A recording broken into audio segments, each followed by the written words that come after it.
परिसीमन पर मोदी शाह का मास्टर प्लान फेल, बागी सांसदों ने बिगाड़ा पूरा खेल, नायडू भी हुए नाराज। यहाँ क्या परिसीमन बिल ने मोदी सरकार की पूरी सियासी गणित बिगाड़ दी? क्या बागी सांसदों को मनाने के लिए अब बीजेपी को मंत्री पद और बड़े ऑफर देने पड़ रहे, यानी कि घूस देनी पड़ रही? और क्या अमित शाह और ओम बिरला की मुलाकात ने इस बात के संकेत दे दिए कि सरकार के सामने नंबर जुटाने की बड़ी चुनौती खड़ी हो गई? और क्या इस पूरे खेल में चंद्रबाबू नायडू से लेकर डीएमके और टीएमसी तक मोदी सरकार की मुश्किलें बढ़ती यहां पर जा रही हैं? आज के इस रिपोर्ट में आपको बताएंगे आखिर परिसीमन बिल को लेकर मोदी सरकार इतनी बेचैन क्यों दिख रही। बागी सांसदों का पूरा खेल यहाँ पर आपको समझाएंगे। अमित शाह और ओम बिरला की मुलाकात दिखाऊंगी। यहाँ पर जो है मोदी सरकार इन बागियों से मुलाकात कर रहे हैं वो भी आपको दिखाऊंगी। और देखिए कैसे यहाँ पर डीएमके ने अपना यहाँ पर स्टैंड ले लिया कि भाई हम एनडीए को समर्थन नहीं करेंगे परिसीमन पर।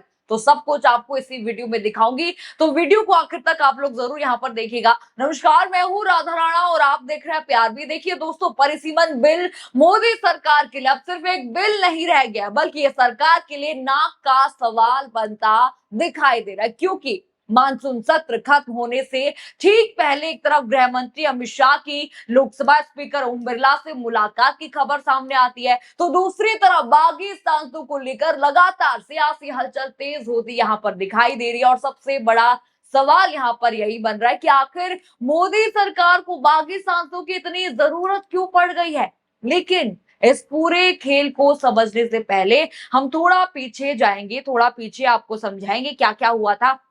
देखिए आपको याद यहां पर दिला दूं कि पिछले दिनों टीएमसी के कुछ सांसदों के अलग रुख अपनाने और एनडीए को समर्थन ना देने की चर्चाओं ने राजनीतिक गलियारों में हलचल बढ़ा दी थी। साफ वो कह रहे थे कि भाई 3 मुस्लिम जो सांसद थे कि हम एनडीए के साथ नहीं जा रहे हैं। दावा किया गया कि टीएमसी के कुछ सांसद एनडीए के साथ जाने को लेकर तैयार नहीं थे और कुछ सांसदों के रुख में बदलाव की खबरें भी सामने आई थी। यहाँ पर जो है टीएमसी के नेता कह रहे थे कि भाई जो है बागियों को जबरदस्ती ले जाया गया है। अब यहाँ सबसे महत्वपूर्ण बात है 2/3 का आंकड़ा। अगर किसी राजनीतिक दल के सांसदों का एक बड़ा हिस्सा अलग गुट बनाता है या किसी दूसरे राजनीतिक दल के साथ विलय का दावा करता है, तो दल बदल कानून और संविधान की 10वीं अनुसूची से जुड़े प्रावधान बेहद महत्वपूर्ण हो जाते हैं।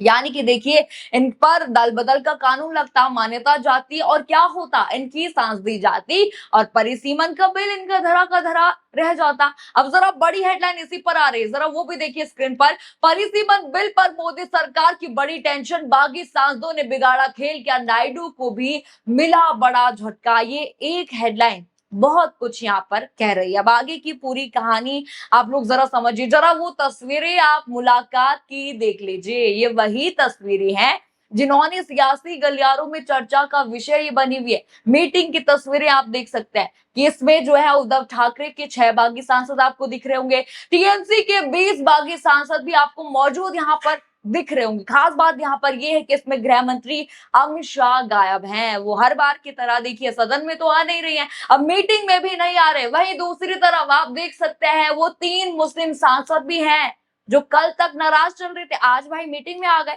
आज प्रधानमंत्री नरेंद्र मोदी की मीटिंग में दिखाई यहाँ पर दे रहे। सूत्रों की माने तो टीएमसी के बागी सांसदों को भारतीय जनता पार्टी ने बड़े मंत्री पद का ऑफर दिया है, जिसके बाद से डील पक्की होती हुई नजर आ रही है। देखिए वरना कल तक जो एनडीए की मंगल मिलन की मीटिंग में 2 बार नहीं पहुंचे, आज अचानक से पीएम मोदी की मीटिंग में कैसे पहुंच गए?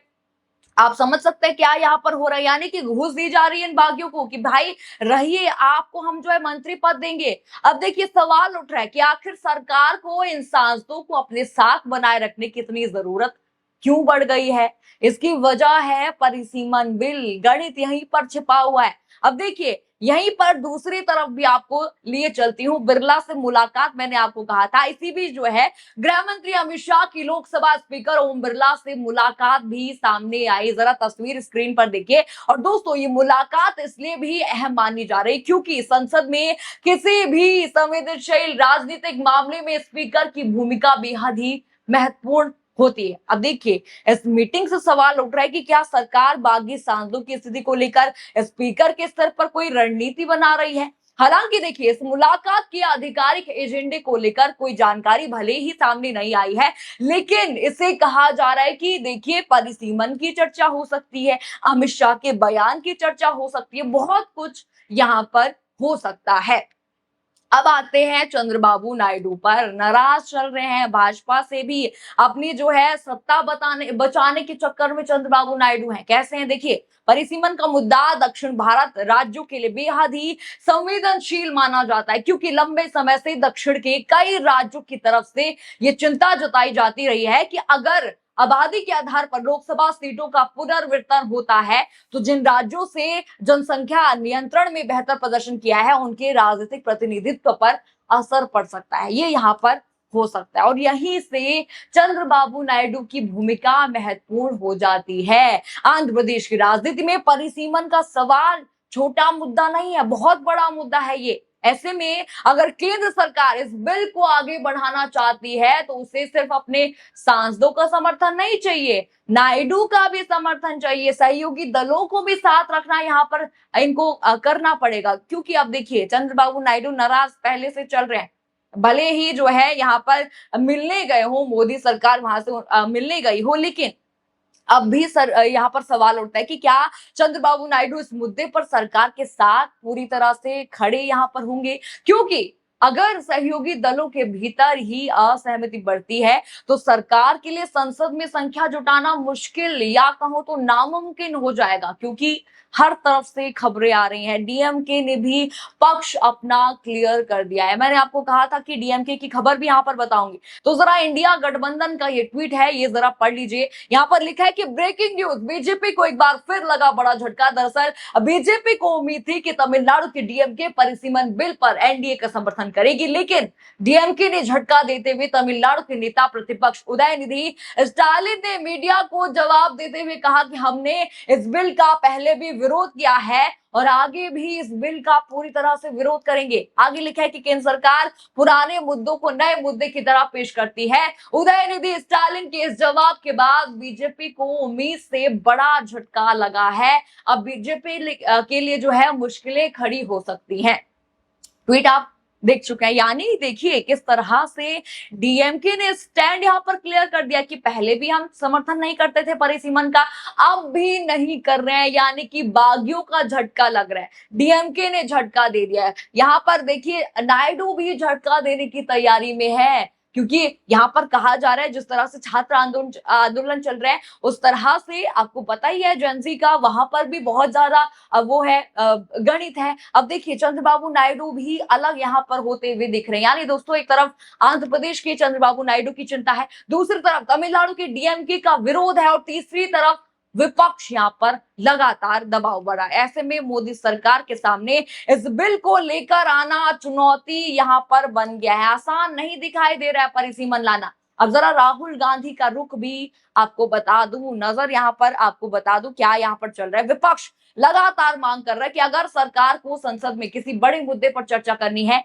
समर्थन चाहिए, तो पहले गृह मंत्री अमित शाह सदन में आकर विपक्ष के सवालों का जवाब दे। आपको याद ही होगा, किरण रिजिजू यहाँ पर गए थे, राहुल गांधी का समर्थन मांगने गए थे। यही यहाँ पर राहुल गांधी ने कहा कि भाई पहले जवाब दीजिए हमारे सवालों का। यानी एक तरफ सरकार को परिसीमन बिल के लिए समर्थन जुटाना है, और दूसरी तरफ विपक्ष सरकार को सदन में घेरने के लिए तैयार बैठा है। यही वजह है कि अब पूरा मामला सिर्फ एक बिल का यहाँ पर नहीं रह गया, ये बन गया है नंबरों का खेल का। किसके पास कितने सांसद हैं, कौन सरकार के साथ है, कौन विरोध में है, कौन बागी है, और कौन आखिरी वक्त में अपना रुख बदल सकता है। और ये आखिरी वक्त वाला है चंद्रबाबू नायडू हैं।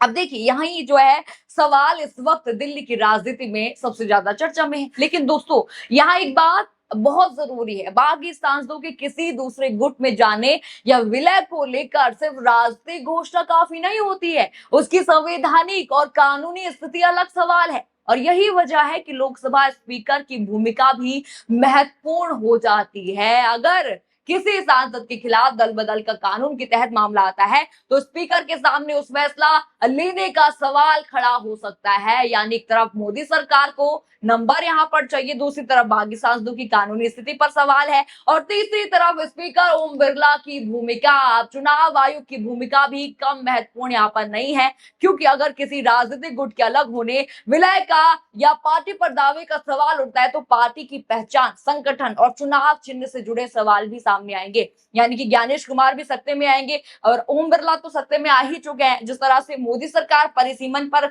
मिलने गई है, अमित शाह मिलने गए हैं, बहुत बड़ा सवाल ये तस्वीर यहाँ पर खड़ा कर रही है। यानी दोस्तों, एक तरफ संसद में रबरों का खेल है, दूसरी तरफ स्पीकर की कुर्सी है और तीसरी तरफ चुनाव आयोग की संवैधानिक भूमिका। अब सबसे बड़ा सवाल यहाँ पर है, क्या मोदी सरकार इस बिल को संसद से पास कराने के लिए अपने सहयोगी दलों और बागी सांसदों को पूरी तरह से अपने साथ रख पाएगी? क्या चंद्रबाबू नायडू और दक्षिण के दूसरे सहयोगी दल परिसीमन के मुद्दे पर सरकार के साथ खड़े होंगे? और क्या डीएमके का ये बड़ा झटका भाजपा के लिए मुश्किलें खड़ा कर सकता है?